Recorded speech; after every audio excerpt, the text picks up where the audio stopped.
Hello and welcome to the Emerald City Video Podcast. Once again, this is Russ Burlingame with Zach Roberts.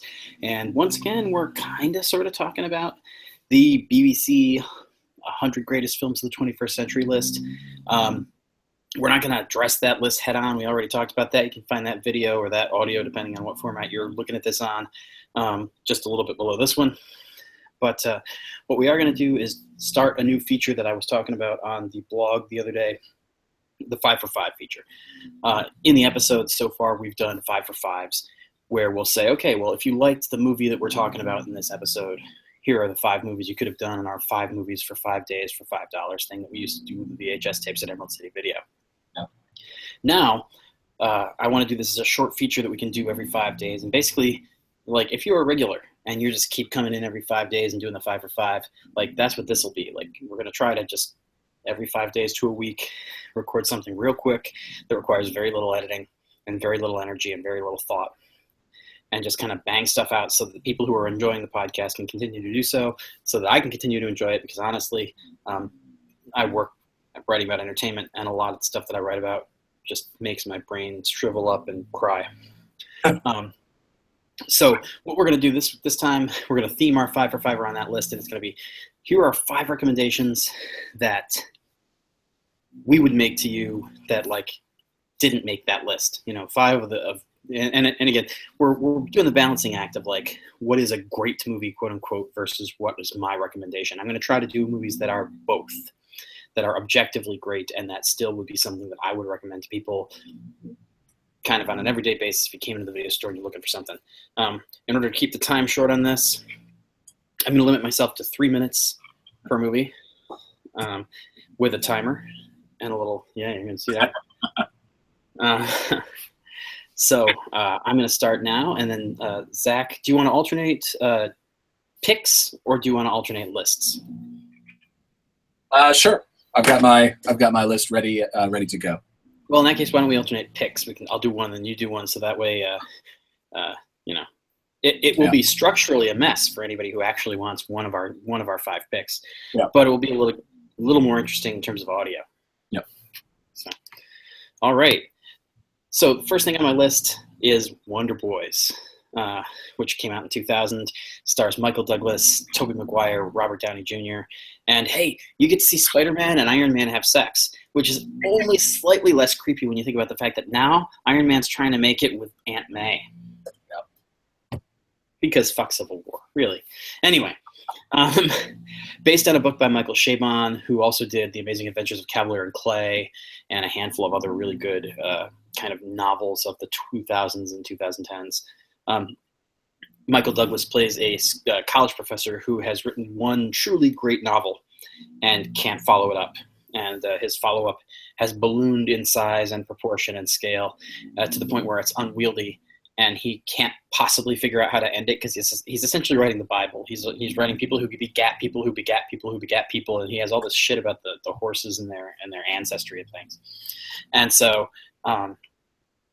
basically, he has this student who's really messed up, which is Tobey Maguire, who kind of comes into his life and throws everything into anarchy. And just at the time when that's happening, Michael Douglas's character, whose name is Grady, Grady's affair with his boss starts to boil over as well in an interesting way, which I won't spoil for people who haven't seen the film yet. If nothing else, you watch this movie because it's funny as hell. It's beautifully acted. It's beautifully directed by Curtis Hanson, the guy who did LA Confidential. And it gives you all kinds of fun party games to play. Or not party games. It gives you all kinds of fun games to play at a bar. You know? You're sitting there, you're making up biographies for people, you're putting your ass on their hood. It's all good stuff. And so that's going to be the number one thing on my list. Look at that. Came in under 2 minutes, not even 3. Insert your own joke here, Zach. Your turn to start. Womp womp. Mine, and this is no particular order, is Michael Clayton. George Clooney, Tom Wilkinson, Sidney Pollack, Tilda Swinton, which actually makes it on 2 of my list. But great film about is he a lawyer? He's a fixer. He's basically a fixer who comes in to fix high end clients, solve their problems. Like, we have the opening scene where the guy did a hit and run of somebody, and he had to deal with it. And it ends up turning into a fantastically shot and amazingly well done thriller that brings in environmental thing. It has like its own interesting political edge. Tilda Swinton is Tilda Swinton in it. She's always, as she kind of always is, she's just odd enough to be and fantastic. But she doesn't play that like super weird character that she plays in another film that I'll be talking about later on. Damn. It came out in 2007, kind of, I don't even know if it did okay or not. It came out like a lot of Michael Clayton, a lot of George Clooney's films, kind of the artsier ones like The American, which would be like maybe on a longer list if I had like 10, that should be on somewhere. But Michael Clayton, I think it's one of the best films of thousands so far. I think, and also it helps the fact that it's that great film that you can almost show anybody who like appreciates film. You can show it, and enough of a crowd, you at least be able to pull in people with, it's got George Clooney, or it's got Tilda Swinton. You can pull two people together, and and it's a film that people will be able to watch enough. It has that kind of a Aaron Brockovich edge to it, but like a lot darker to it. So yeah. All right. So first of all, I'm going to acknowledge something, which is some of these films, some of the films that would ordinarily be on my list here, I'm not going to shill for in this context. I had this conversation when I did my 7 favorite films, and I talked about Guardians of the Galaxy, which I fucking adore, and I think is basically a flawless film in a lot of ways. But I was thinking about comic book adaptations, and I was super tempted to talk about Josie and the Pussycats. But since we already did that for 2 hours in the first episode, it seems redundant. And similarly, I'm not going to talk about Guardians here because I just talked about it like a week ago in my 7 favorite films. So you can kind of take it as read that films that I've said are like amazing in the past probably would be on this list, but I don't want to displace something new that we haven't discussed before in favor of something I've already talked about 100 times. So that said, my next victim is Oh Brother, Where Art Thou?, which we talked about, Zach and I talked about before we started recording. It's weird because Joel and Ethan Coen had a ton of movies that show up on all of these lists. They are critical darlings at this point. I feel like Oh Brother, Where Art Thou? Was the first time I became aware of them as like auteurs. Obviously, they'd had some successes before that, but that was the movie where like the soundtrack went gold, and everybody talked about Academy Award buzz, and suddenly like these dudes who had made like the Hudsucker Proxy and a few things that nobody cared about were like huge, like they were being talked about by all of the kind of proper critics. And it's well deserved. I mean, I think, and again, part of this is it comes down to George Clooney, John Turturro, and Tim Blake Nelson, who delivered some really great performances in it. But it's very stylized. It feels almost more like the Hudsucker Proxy than any other film that they've done, in the sense that like there is in no way a real world surrounding Oh Brother, Where Art Thou? Like it's very much, it feels like a golden age of Hollywood kind of movie. And in a way that works. Like very often I feel like when people try to do that, they fumble the ball and it just feels like a stage show. Like it feels really amateurish. Like I would put The Hateful Eight kind of in that, where Tarantino was trying to like do something that had this like sense of heightened reality. And what he ended up with was it felt like kind of a cheaply done performance. The world just didn't have any heft or any weight to it. It felt like there was nothing there. Oh Brother, Where Art Thou? Does a really good job of kind of feeling like a slick Broadway performance almost, where it's like, this is clearly not the real world, but it still feels like a world you can get invested in. And it feels like a world that you can enjoy. And again, because I already mentioned it, it's kind of redundant to say this, but the soundtrack is fucking awesome. Like, it's just a ton of fun. And I'm not even the kind of person who likes that kind of music. It's like the bluegrass. It's not really folk. It's, you know, could you even describe what that genre is? But it's like, you know, essentially soapbox music. Yeah. But just a ton of fun. One of those movies where I'm like, I can only remember about 30% of the plot. I should really rewatch it. But that doesn't matter, because I just remember the way that it made you feel, and it made me feel very much like Guardians of the Galaxy made me feel. It's like you walk out of that movie theater, and you're just like, fuck yeah, everything's awesome. Yeah. So no Lego movie reference intended.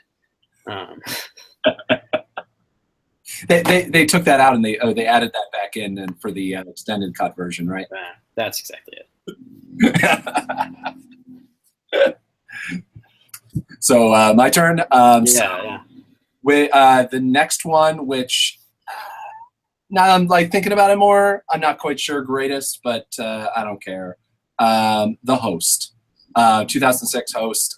It's by Joon-ho Bong. I'll try. I'm not going to go through the. It's a Korean horror film. I'm not going to go through the cast because just butcher it. There's actually a bunch of people that you'd recognize, like in other films and everything like that. But just it'd be terrible. It revolves around basically a monster that emerging from. I'll read the description. Monster emerges from Seoul's Han Harbor and focuses its attention on attacking people. One loving family does what it can to rescue her, one of the children from its clutches. And it's subtitled, but it's just one of those few kind of compelling action films that doesn't go too crazy.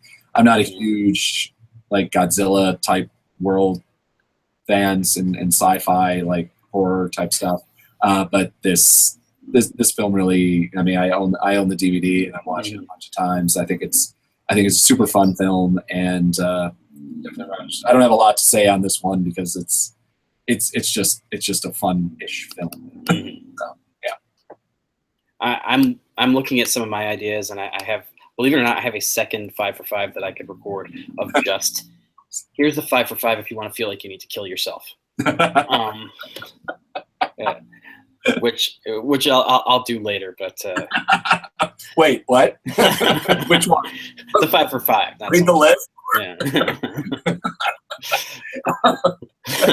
I see that one pop up in my iTunes and be like, I'm calling Russ right now. What's going on? But yeah, so because of the fact, it's time. Because of the fact that we have such a kind of weird definition of how this would work. We talked about this a little bit, Zach and I did, that like this pick is not technically wouldn't be a 5 for 5 at Emerald City Video because it would still be on the new release wall. But at this point, this movie came out in November on DVD. I'm going to go ahead and just say, yeah, screw it. Like if it were me working, I would have just given this to you as part of the 5 for 5. So Creed is the next film.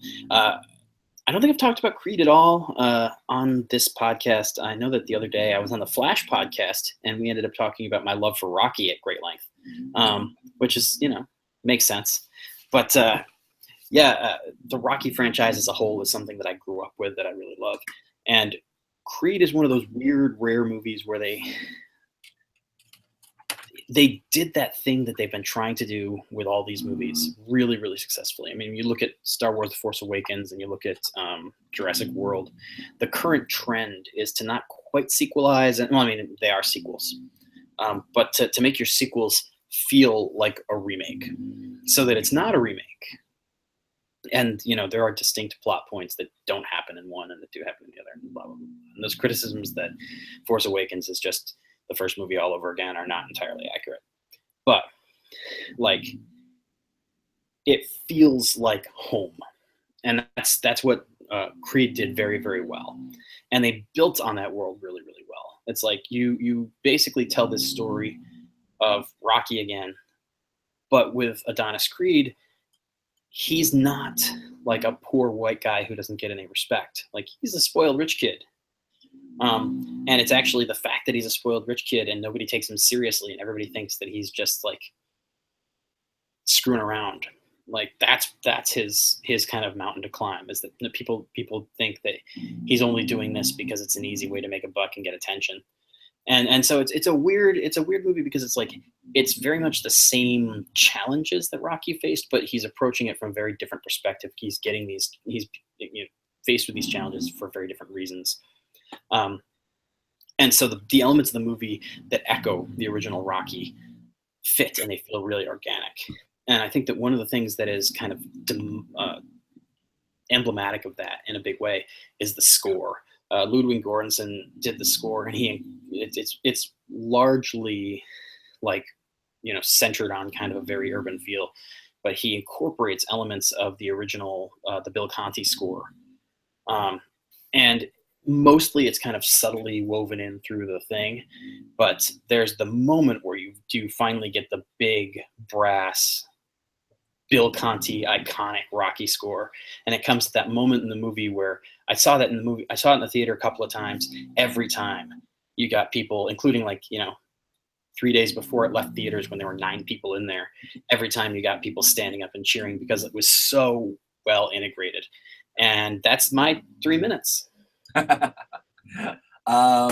My next one is, and I agree, by the way, Creed, yes, that would be fantastic. And also should be noted the two difference between the one thing that both of those films did really, really well, the new Star Wars and Creed, is the integration of the score in the remake, and being able to make it different just enough that it was modern, without just turning it into like, screw it, let's throw some pop songs in there, or let's do a hip hop beat sort of thing that like a lot of films are kind of like falling back on now, because it's added to, you don't have to deal with a score issue and like if you're doing a remake, to me, like, I mean that maybe there's a laundry list that people can complain about, but Ghostbusters, like if you listen to the score, it's like it's that's what I was gonna. I really liked the new Ghostbusters, but like as you were saying all of that, I'm just like, that was a big weakness for that movie. Yeah, especially considering, I mean, like when you have scores that are like, like if somebody did a remake of Jaws and they didn't build that then it would just be like, what the freak is wrong with you people? I mean, comic book people, we've had this conversation before because of the John Williams score. Like the John Williams Superman score is so iconic that it carried through. Like they didn't use it in Lois and Clark, but they wrote all of the music in that show sounded like it should be the John Williams score. They do the same thing to an extent on Supergirl. And like they did use it in Smallville. Like when he finally, like the last episode, 10 years into that bullshit show, when he finally pulls open the shirt and they played the John Williams song. And so you're just sitting here going like, when it didn't show up in Man of Steel, people had that conversation. People had like temper tantrums on the internet because they're just like, no, you don't do a Superman film without that. Yeah. Although, I mean, I do feel as though that, I don't know, in that film, like we could go on longer about this, but there's like, I feel like he has to earn it. Like, and that was what Creed did so well, is that he earned it. It's not like, oh, he's boxing and he won that first match in Mexico or wherever it was. Yeah. And you got that, moment. No, there's a big build before he earns that score and earns that, the swelling of music and the emotion. And right, which is the same thing, all jokes aside, which is the same thing they did with Smallville. Yeah. Like, he doesn't get that. He doesn't get the John Williams score until he's like standing on top of the Daily Planet pulling open his shirt. And you got to give massive credit to, the directors and writers and people that, like you have that score sitting in a box for several or even in an hour and a half long film, you have that score sitting like, I can pull that card. That's a joker. That's a joker. And I can just go, haha, I got your emotions and pull you in, but it's cheap. Yeah. And a lot of times it's, it's not, I'm trying to think of what film I've seen relatively recently that was a remake-ish type film and they just didn't pull that off. But anyway, keep moving, keep this short. It's already probably longer than it should be. But my next one is Only Lovers Left Alive. keeping along the theme of Tilda Swinton. Is oh my God, have you seen this film, Russ? No, I haven't. You got it. It's a slow burn film, and there's no fire. Like it's. Let me just read. I'm just reading the IMDb plots to keep it short and simple. Wow, this one's good. Set against the romantic desolation of Detroit and Tangiers, an underground musician deeply depressed with the human direction of human activities reunites with his resolute and enigmatic lover. Anyway, it's they're two vampires, and there's that meme going around at least, still better than Twilight or whatever. I mean, like this is like the vampire love story of all vampire love stories. Mm-hmm. Like the fact that they've been in love for hundreds of years. They have friends that are, if you know literature, like are important people, and just I can't, like, it's one of those few films that you go, okay, so who else could you cast in those two roles? And be like, there's no one. It's Tom Hiddleston and Tilda Swinton. They own the roles beyond belief. The annoying little sister that comes in is also fantastic. It's also one of the late Anton Yelchin's really great films. He plays Anton. He just plays himself, but it's like, it's really, everyone's really, John Hurt's in it. Jeffrey Wright has a kind of a small role. And it is. Is this the one that they're making a sequel to right now? I can't, Jim Jarmusch, I can't decide on whether that would be a good thing. Like, I would love to see more. Like, this to me would be a fantastic HBO series. But I like sequel, it's tough. But there's a lot of really great subtle, like, jabs at society. And it's not. Yeah. It's not like hitting you over the head with things, but just like these humans or, I don't know. He's like a hipster emo vampire, but it's done so well. It's not cheap at all because it's fucking Tom Hiddleston and he's just owning that role. And their names are Eve and Adam. So it's also that. But the score is really great. The music, the soundtrack is really fantastic. And again, it's a great, like, it wouldn't be a date movie. I don't think it would be the, like, I'm in a long-term relationship and we're having a quote unquote date night and you get a bottle of wine and like you watch it and just like lay on the couch sort of film. Like, and that's kind of how I would describe it if I was trying to pitch it to somebody or whatever. I watch it all the time. It's one of my films that like I can just keep on in the background because it's a really low. It's not like it's obviously not an action film. It's really super low key film, and you can just enjoy it. So yeah. All right, so I'm gonna turn on my 3 minutes here. Yeah. Next thing on my list, and I'm gonna break up my depression playlist, and I'm gonna use this movie. Is The Wrestler, Mickey Rourke film. I can't remember who directed it. Was it Aronofsky? Yeah. Yeah, Darren Aronofsky. I for my money, I think that this is a better Aronofsky film than Requiem for a Dream. I mean, it's a very, very different movie, and I know that 9 people out of 10 would disagree with me on that, but I think it's a whole lot more watchable. Like, I'll give it that much. Which counts for something if we're talking in the context of the video store. I don't think I would, like, even when I was at Emerald City Video, I really didn't recommend Requiem for a Dream to people that often because how are you going to do that? No. The Wrestler is one of these movies that kind of came along, and I feel like there's been a handful of these. I can't actually think of another good example. It's kind of almost in the vein of Wonder Boys, where it's like, middle-aged white guy who has completely failed to live up to his potential. And in this case, it was this guy who decided like he wants to be a professional wrestler. And so he, like, we kind of catch up with him and he's way over the hill. He's way past his prime. And this is not like a fantasy world where he's going to get like the Rocky thing. This is not like, you're not going to get that shot at the title and you're suddenly going to make your whole world, This movie is basically about accepting what you are and making the best of it and kind of moving forward in the context of like, this is what my life is and this is what the world is. And there's a love story in there that works really well. Marissa Tomei is just fucking dynamite in this movie. It's one of those movies, I think she got nominated for it. I'm not 100% sure, but I know that obviously she didn't get the Oscar. We can all imagine that this is what she got the Oscar for. Exactly. Okay? That's what I was going to say. Let's all just agree to pretend she didn't get an Oscar for My Cousin Vinny, and that everything is okay now. But yeah, and again, Mickey Rourke. This was right around the time he did Sin City, so it was like he had this like moment where it was like, holy shit, Mickey Rourke can do things. And then like Iron Man 2 came out, and you're like, oh, that moment's over. But yeah, absolutely worth checking out. Even like, it sounds depressing. It's really not. Like it's the least depressing of the movies that are in my 5 for 5 depressing movies here. Which, because I'm not going to record it today, I'm just going to read the rest of this list off to amuse myself.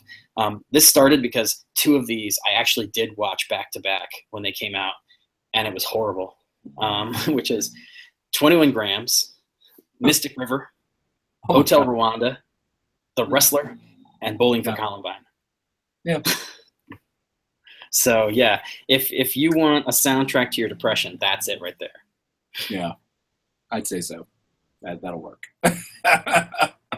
Human Misery and next. I guess I'll go with my film, which goes right into kind of human misery, but it's well shot and well edited, which I actually have. I'll keep it as much as possible. Dirty Wars. It's done by 2 friends of mine, Jeremy Scahill and oh my God, I'm. And you're looking at the credits while you blink. This has been the theme of the evening already. If anyone's listening to the podcast, Zach starts a sentence and then his brain evaporates. Richard Rowley, who is actually is the cameraman that I look up to, is like. And he shot Where to Invade Next. What's that? And he shot Where to Invade Next this year. I don't think he shot all of it. He might have gotten the cinematography credit, but yeah, he shot a lot of it. He's working on a big PBS film with Norman Lear and Rosario Dawson and all these celebs at the end of the month, or end of next month. I think it's the end of September. So check that out. But Dirty Wars, it's about the American foreign policy, drone policy over the years. Jeremy Scahill is an investigative journalist, worked for The Nation magazine, done. I used to have a copy of his book right here. I think it's somewhere else now, but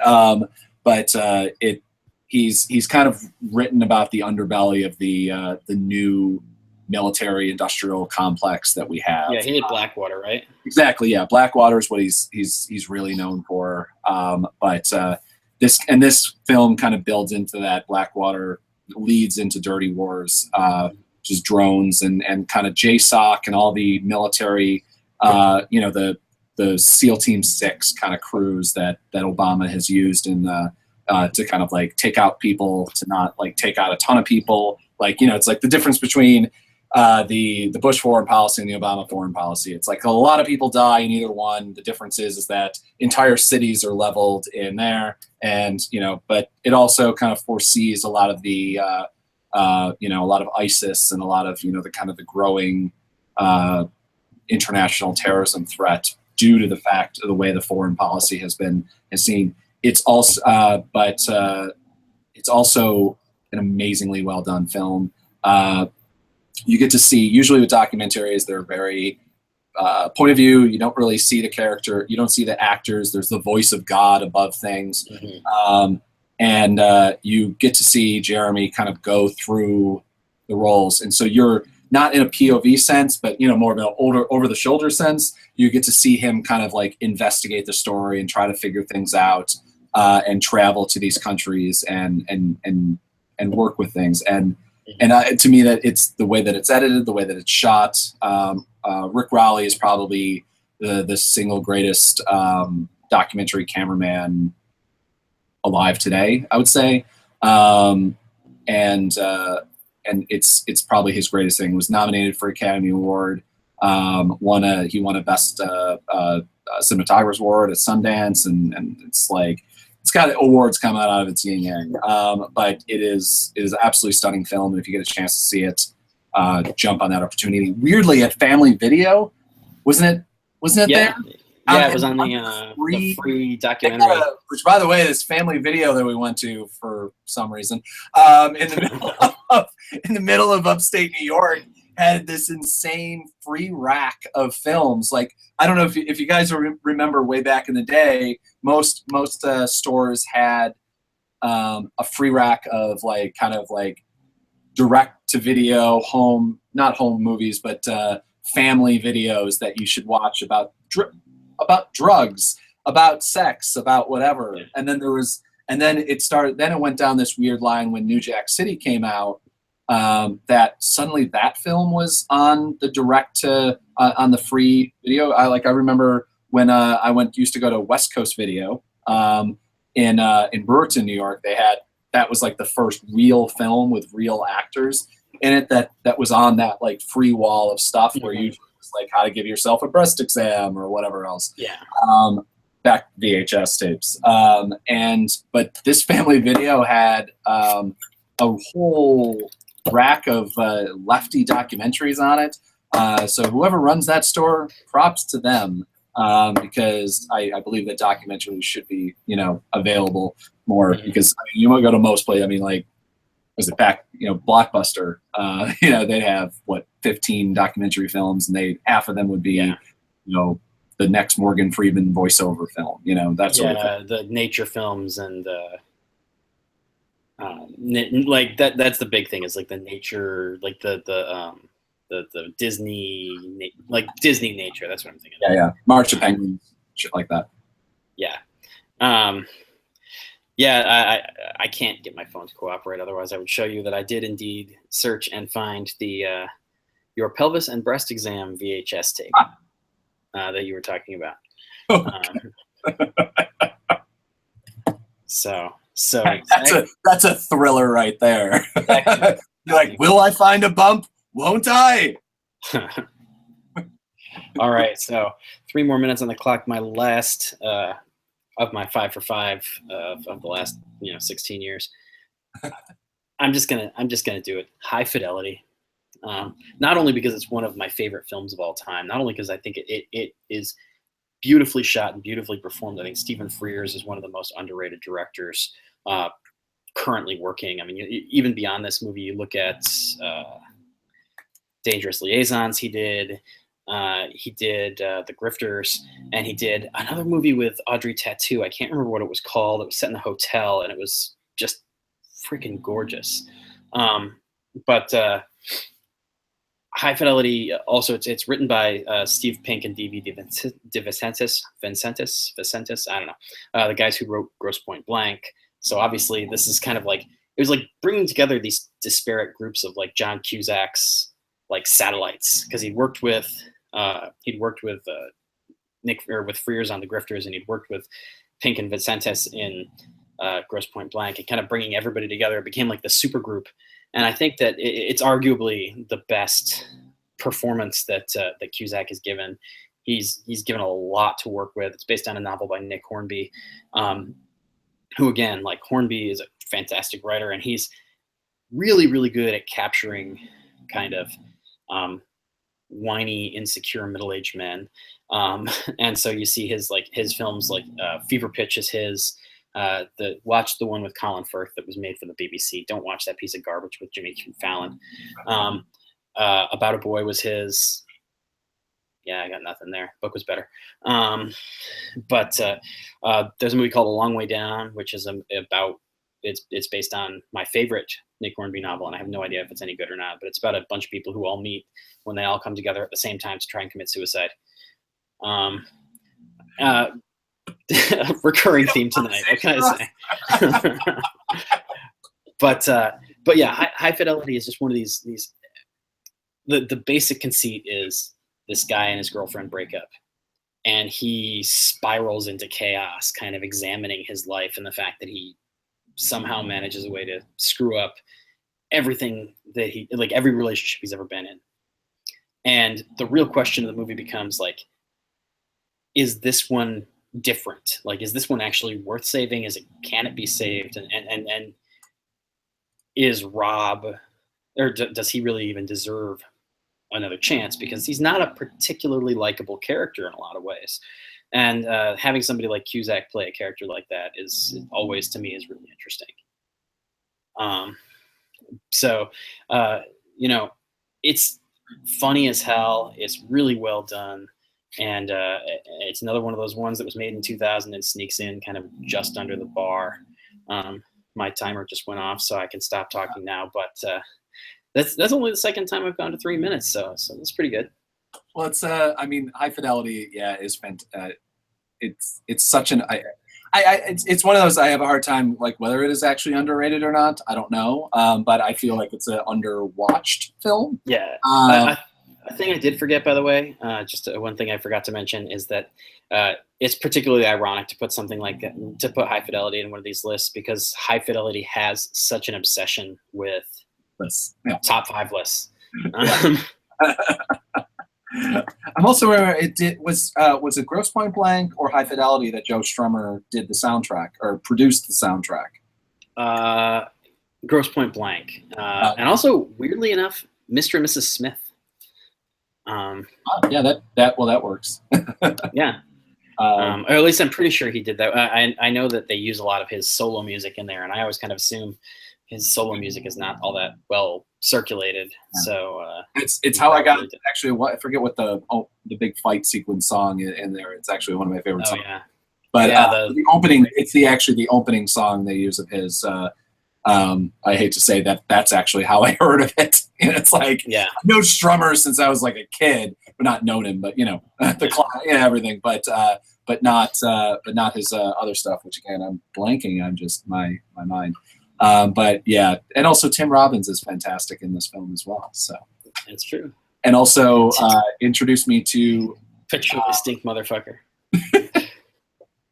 Rings on his fucking fingers. But and there's an air conditioner behind you. I can see it in the screen that we can use to bash his head in. Anyway, spoilers. Yeah. But not to get into High Fidelity rant, because I think we probably could talk about High Fidelity for its own full segment. But also, by the way, you didn't mention that Bruce Springsteen's in the film. But Bruce Springsteen's in it. I mean, that's kind of the most important thing. But my film, and I guess it's our final. We're on our last. Yeah. Is Snowpiercer. Kind of was a sleeper hit, I guess. It was one of those. I think it was made for a little bit of nothing, so I think it can be considered a hit with its $25 million gross. So. Yeah. And I was thinking more of popularity. Like, I think it was like out of the blue, like everybody was talking about that film for like a week, maybe not even a week, but like everyone was like, holy shit. It's also a film that I think would revolve. I believe it was the fact that it didn't do as well as it was. I don't know if it was this one or a different one, when Chris Evans had one of his kind of breakdowns about, I don't want to do Captain America anymore, because he getting pissed off that people only wanted to talk to him about that and not this film, and not about, which I give him full props for, because this film is so much better than Civil War. That's true. But it's God,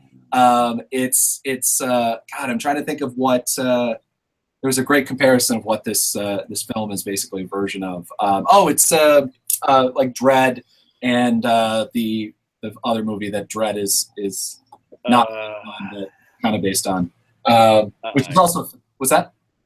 I'm this close. Yeah, which is also, if you Google search it, Dredd copy, probably it's on there. That also is a fantastic film, Southeast Asian film. I feel that this is. I need The Raid. The Raid. There you go. The Raid is absolutely crazy good. The Dredd is also insanely fucking good. I think both films stand upon their own, as I think those are two films you could actually watch back to back and have enjoyment. But anyway, Snowpiercer is basically like that. They're going from level to level, but on a train that's moving through. It's an apocalyptic film. Has some like Hunger Games feelings to it, with the weird, like the rich, the higher classes having these weird outfits and stuff. Tilda Swinton again is crazy fucking good in it. She really plays like she's like in Michael Clayton. Tilda Swinton was like 25% Tilda. In Only Lovers Left Alive, she was like 40% Tilda. And in this film, she's like 100% Tilda. Which I feel like now I need to make like a Tilda scale. this can be my like one thing I contributed to cinema. Like the Shermometer, but for Tilda Swinton. Exactly, yeah.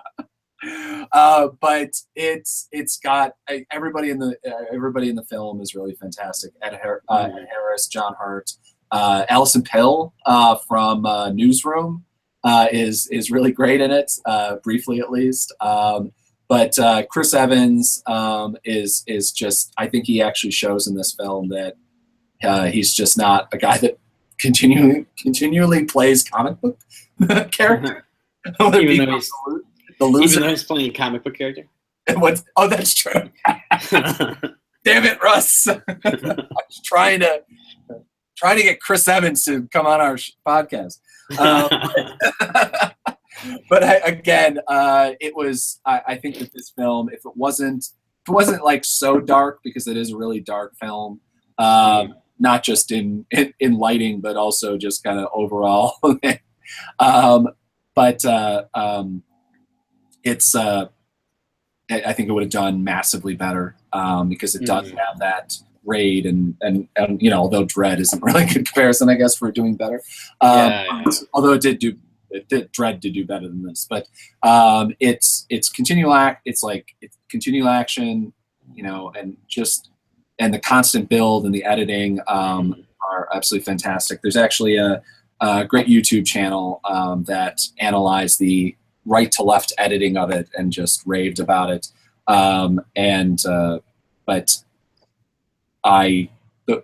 This is one of those films that's actually like it's kind of amazing because it's so weird, and it could go off into that like sci-fi movie deep end stuff.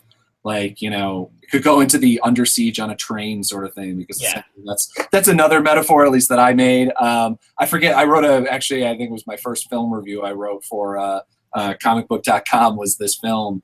And I'm trying to remember, I think it was Under Siege on a Train meets Die Hard, or I forget what it was, but I had some really great metaphor. It is like, it's like one of those, like, let's take a little bit from this, and then, but it really genuinely like has almost nothing to do with any of those films. But yeah, again, I think that this film needs all the attention still, because I keep hoping that this is one of those, I think that out of all the ones on my list, at least, like Only Lover Left Alive, I think will have its own era in like cult history and cult films. But like this film, I think could very easily like drop away into no one remembering it. Just because, I think a lot because it's it's Chris Evans and he's Captain America. I mean, I get that Loki is in the other one, and I guess she's actually she's Tilda Swinton is also now in a Marvel film playing. Yeah, it's true. She's the ancient one. But I can't recommend this film enough. I'm trying to think of the scenario where you'd want to watch it. I would just say kind of anytime. I watch a Captain America movie and then watch this, and then get back to me on which one you think is better. And again, this goes into the greatest quality. I would put this down as a great film, within the context of the greatest films of the 2000s.